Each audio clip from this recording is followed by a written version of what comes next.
এই সাংবাদিককে হাত পা সব ভেঙে দেওয়া হয়েছে।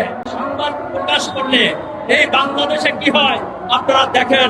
আমার সামনে সাজ্জাদ আছে। এই সাজ্জাদ একজন স্থানীয় সাংবাদিক। তিনি নদী ভাঙন নিয়ে সংবাদ প্রকাশ করেছিলেন। তারপর এই সাংবাদিককে হাত পা সব ভেঙে দেওয়া হয়েছে। এই সাংবাদিকের দেখেন দুটি পা ভেঙে দেওয়া হয়েছে। আপনাদেরকে একটু দেখাই, দেখেন কিভাবে নির্যাতন করে তার পা ভেঙে দিয়েছে সন্ত্রাসীরা।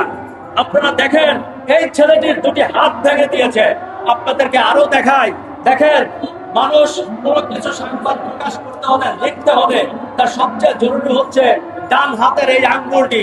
আমাদের এই সাংবাদিকের ডান হাতের এই আঙ্গুলটি ভেঙে দিয়েছে যাতে সে কোনোদিন কলম ধরতে না পারে।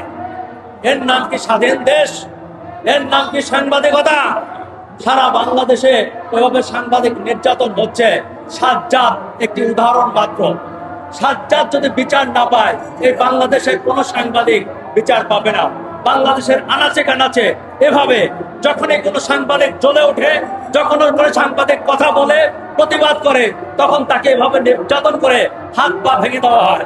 সাংবাদিক সঠিক সংবাদ প্রচার করলেই তার পরিণতি বাংলাদেশে এরকম দেখতে হয়।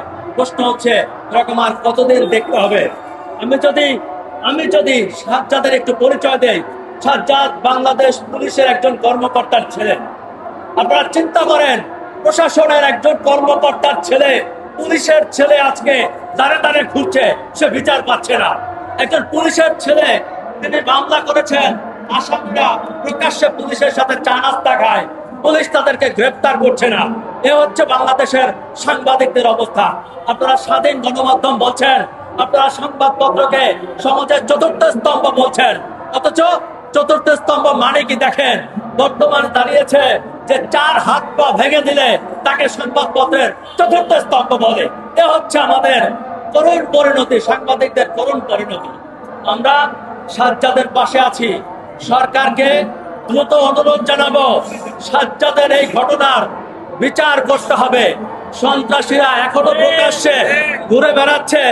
সন্ত্রাসীরা এখনো পুলিশের সাথে চা নাস্তা খায়, পুলিশ তাদের খুঁজে পায় না। পুলিশের লজ্জা লাগে না?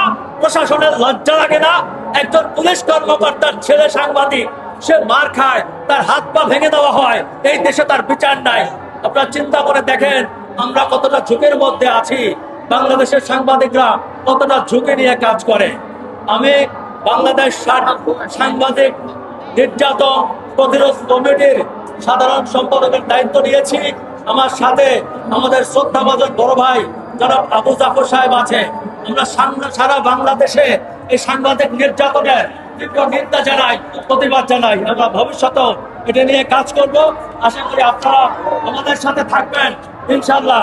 আমরা এই সাংবাদিক সাজ্জাদের উপর যে নির্যাতন হয়েছে অতি দ্রুত তার বিচার চাই এবং আমাদের সাংবাদিকদের পক্ষ থেকে 14 দফা দাবি জানানো হয়েছে।